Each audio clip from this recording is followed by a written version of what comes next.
Iran की missile कहने को तो आसमान में उड़ रही है, लेकिन उसका धुआं आम आदमी की आंखों में आंसू ला रहा है।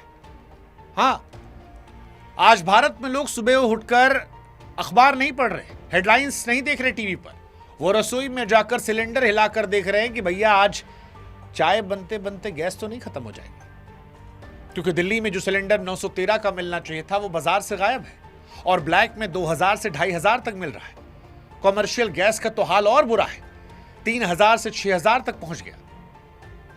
वहीं टपरी वाली चाय जिसे पीकर हम दिन भर की जंग लड़ने को तैयार होते थे, आज उसका प्याला हाथ में लेते कड़वाहट महसूस हो रही है। कड़वाहट पत्ती में नहीं है, कड़वाहट कीमत में है, क्योंकि गैस मिल नहीं रहा। तो चाय वाले जीतू नंदू ने 10 रुपए से दाम जो है वो 15-20 कर दिया है। वो समोसा जो मिडिल क्लास वालों का नाश्ता था, आज या तो हलवाई की दुकान पर छोटा हो गया है या फिर उसका दाम जो है वो दोगुना हो गया है। और यहीं से भारत को ईरान की जंग के धुएं में अपने आंसू दिखाई पड़ते हैं, क्योंकि असर उसके किचन में, उसके पेट पर, उसकी जेब में रखे उसके बटुए पर हो रहा है। हैरानी की बात यही है कि ये मिसाइल ईरान में गिर रही है, लेकिन हमारे यहां मुसीबत हो रही है।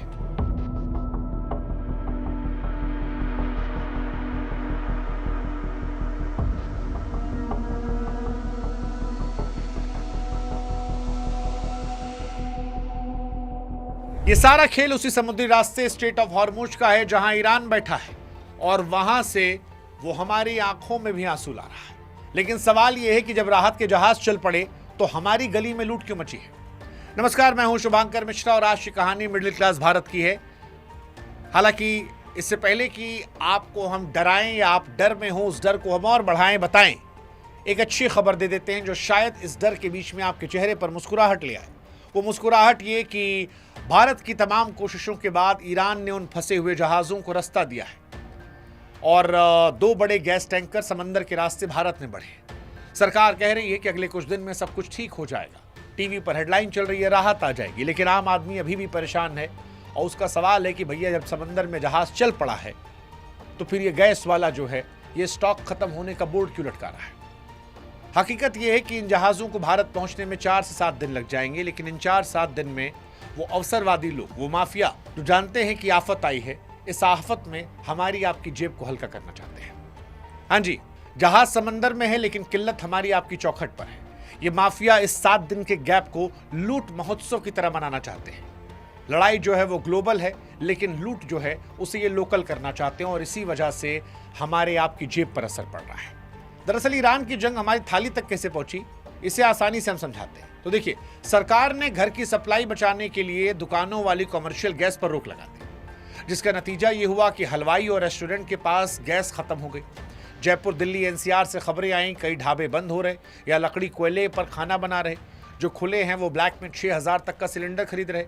अब गैस महंगी होगी तो फिर हलवाई या तो समोसे का दाम बढ़ाएगा या साइज छोटा करेगा। चाय वाला जो है वो कप छोटा करेगा या फिर दाम बढ़ा देगा। और इसी किल्लत से बचने के लिए इंडक्शन और बिजली वाले चूल्हे लोग खरीदने लगे। वहां भी लूट मच गई। मतलब दुकानों पर इंडक्शन की बिक्री जो है वो 100 गुना बढ़ गई, जिससे 2000 वाला इंडक्शन अब 4000 में बिक रहा है। पर असली डर महीने के अंत का है, जब बिजली का बिल करंट मारेगा। ये जंग का असली असर नहीं है, ये हमारे सिस्टम की कमजोरी थी जो जमाखोरों को पकड़ नहीं पाई, और इसी मजबूरी का फायदा उठाकर लोग लूट कर रहे हैं। लेकिन सवाल ये क्या, हमारे पास कोई सिस्टम नहीं था जो देखे कि भैया गोदाम में कई सिलेंडर पड़ा है। क्योंकि सब ठीक वाले दावे के बीच में गैस की लंबी कतार आज भारत का सच है। सरकार कह रही है कि घरेलू सप्लाई को पहली प्रायोरिटी रखा है, प्रोडक्शन 25% बढ़ाया है, ब्लैक करने वालों छापेमारी हो रही है। सुनने में ये अच्छा लग रहा है, लेकिन जमीनी हकीकत ये भी है कि छापेमारी के बाद भी सिलेंडर नहीं मिल रहा। सरकार कह रही है सप्लाई पक्की, लेकिन हकीकत ये कि एक पिता को गैस खरीदने के लिए बच्चे की स्कूल की फीस के पैसे खर्च करने पड़ रहे हैं, क्योंकि सिलेंडर अब सोने के भाव मिल रहा है। सवाल सीधा कि क्या पीएम मोदी की ऊर्जा सुरक्षा फाइलों तक सीमित है? जब जहाज आ रहे हैं तो एजेंसियां अभी भी स्टॉक क्यों दबा रही हैं और प्रशासन का ट्रैकिंग सिस्टम क्यों फेल है? क्या यह किल्लत वाकई युद्ध की वजह से है या लापरवाही की वजह से जो जमाखोरों पर सरकार ने छोड़ रखी? छापेमारी की खबरें तो रोज छपती हैं, लेकिन आपने सुना कि बड़े गैस माफिया का लाइसेंस रद्द हुआ या जेल हुई? नहीं सुना। और जब तक बड़े मगरमच्छों को पकड़ा नहीं जाएगा, ये छोटे छोटे प्यादे यूं ही नाचते रहेंगे, क्योंकि मिडिल क्लास आदमी सिर्फ टैक्स भरने के लिए लग रहा है। उसकी सुरक्षा की जिम्मेदारी लेने वाला कोई नजर नहीं आ रहा। और ये कहानी सिर्फ गैस तक नहीं है, गैस से किल्लत की मार सबसे ज्यादा लोअर मिडिल क्लास और गरीब आदमी पड़ी है, जिसने ऑटो के मीटर को भी बढ़ा दिया है। गैस क्राइसिस की सबसे महंगी मार जो है वो सीधे आपके आने जाने पर पड़ी। जैसे ही गैस कमी हुई, शहर के ऑटो वालों ने मीटर को म्यूजियम की चीज बना दिया। ऑटो वाला सीधा कहता है कि भैया 400 रुपया किलो की गैस भरवा रहे हैं तो किराया तो डबल लेंगे आपसे। अब आम आदमी की बेबसी देखिए, उसे पता है कि उसे खुलेआम लूटा जा रहा है, लेकिन ऑफिस समय पहुंचने के लिए वो 50 रुपए की जगह 100 रुपया दे रहा है। लोग इंटरनेट पे अपना दर्द लिख रहे हैं कि आधी सैलरी तो बस गैस और किराए में खत्म हो रही है। अब सवाल ये, क्या सरकार को नहीं पता कि ट्रांसपोर्ट सेक्टर में क्या चल रहा है? क्या प्रशासन ने चेक नहीं किया सीएनजी स्टेशनों पर 2-2 किलोमीटर लंबी लाइन क्यों लग रही? ये महंगाई युद्ध की वजह से उतनी नहीं है जितनी उस मैनेजमेंट की कमी से है जो सरकार को करना था। सवाल ये कि छापेमारी की फोटो तो रोज खिंचती है, लेकिन क्या अभी तक एक भी बड़ा गैस माफिया को जेल हुआ? जब तक आम आदमी की जेब कटती रहेगी, माफियाओं की तिजोरी भरती रहेगी, तब तक बाबू सिस्टम जो है वो कागज पर महान बना रहेगा और इसका असर मिर्च धनिया से लेकर होटल की थाली तक दिखेगा। हाँ, महंगाई की बात जो है वो सिर्फ गाड़ी चलने में नहीं है, हमारे आपके स्वाद तक भी है। क्योंकि पहले सब्जी वाला 50 रुपए की सब्जी के साथ धनिया और मिर्चा फ्री देता था, पर आज कह रहा है भैया 10 रुपया और दोगे तब देंगे, क्योंकि इसको लाने के लिए जो उसे टेम्पो करना पड़ रहा है, कह रहा है कि उसका किराया ज्यादा हो गया है।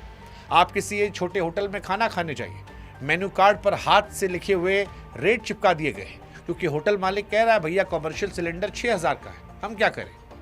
जब सब महंगा हुआ तो हम भी महंगा करेंगे, पुराना वाला रेट कार्ड नहीं चलेगा। मिडिल क्लास आदमी जिसने अपनी इज्जत बचाने के लिए खुद को घर में कैद कर लिया है, वो सस्ते और घटिया सामान की तरफ भाग रहा। कई आदमी तो लौंडे मैगी खा के सो रहे हैं। लाइफस्टाइल का ये गिरना कोई छोटी बात नहीं है, ये उस भरोसे की टूटने की बात है जो एक नागरिक को अपनी इकॉनमी पर होता है। और इसीलिए बड़ा सवाल उस तैयारी का है जिसके दावे सालों से किए जा रहे थे। हमें बताया गया था कि हमारे पास ऐसे भंडार हैं जो हफ्तों तक देश चला सकते हैं। फिर हफ्ते 10 दिन की जंग में हाहाकार क्यों? ईरान की मिसाइल ने वहां की इमारतें गिराई होंगी, लेकिन भारत में उन्होंने हमारे भरोसे को तोड़ा है कि हमारा सिस्टम किसी भी इमरजेंसी के लिए तैयार है। प्रशासन से सीधा सवाल यही है कि क्या एक भी बड़े कालाबाजारी करने वाले को सख्त सजा हुई, या फिर हर बार की तरह छोटे दुकानदारों को डराया जा रहा? और अगर बड़े मगरमच्छ आजाद हैं तो हम कैसे भरोसा करें कि जो कार्रवाई हुई वो ईमानदारी की है? ये ठीक है कि जहाज आ रहे हैं, हफ्ते 10 दिन 15 दिन में चीजें नॉर्मल होंगी, लेकिन इस हफ्ते 10 दिन 15 दिन में जो होगा उसका जिम्मेदार कौन? क्या ये हमारी तैयारियों की पोल नहीं खोलता? आज सवाल ये नहीं कौन सा देश युद्ध जीतेगा, सवाल ये कि क्या हमारा प्रशासन अपने नागरिकों को इन 10 दिनों में लुटेरों से बचा पाएगा, या फिर अमृतकाल में आम आदमी का हक ये गैस माफिया इसे डकारते रहेंगे? देखिए, राहत वाली बात फिर मैं कह दे रहा हूं, जहाज जो है भारत के तट की ओर बढ़ रहे हैं, लेकिन सवाल ये है कि जब तक वो पहुंचेंगे, जब तक वो रिफाइन होंगे, तब तक क्या इन जमाखोरों की नीयत को सरकार बदल पाएगी? क्या सरकार सुनिश्चित करेगी कि वो राहत आपकी रसोई तक उसी दाम तक पहुंचे जो तय है? हमें कमेंट सेक्शन में आपकी मदद चाहिए। आप जिस शहर में हैं वहां का नाम लिखिए, सिलेंडर का सरकारी रेट लिखिए, कितने मिल रहा है, चाय समोसा का रेट लिखिए, साथ ही बताइए कि आपको कितना इंतजार करना पड़ा। बताइए, इस आवाज को बुलंद कीजिए, आप भी लोगों से शेयर कीजिए और मिलकर हमको अपडेट करते रहिए। तभी मिलकर कुछ हो सकता है, सिर्फ हंगामा करने से कुछ नहीं होगा। कोशिश हमारी आपकी होनी चाहिए कि नीयत बदले, कुछ परिवर्तन हो, और उस परिवर्तन के लिए हम सबको मिलकर मुट्ठी मजबूत करनी पड़ेगी, एक साथ होना पड़ेगा। तो साथ दीजिए हमारा।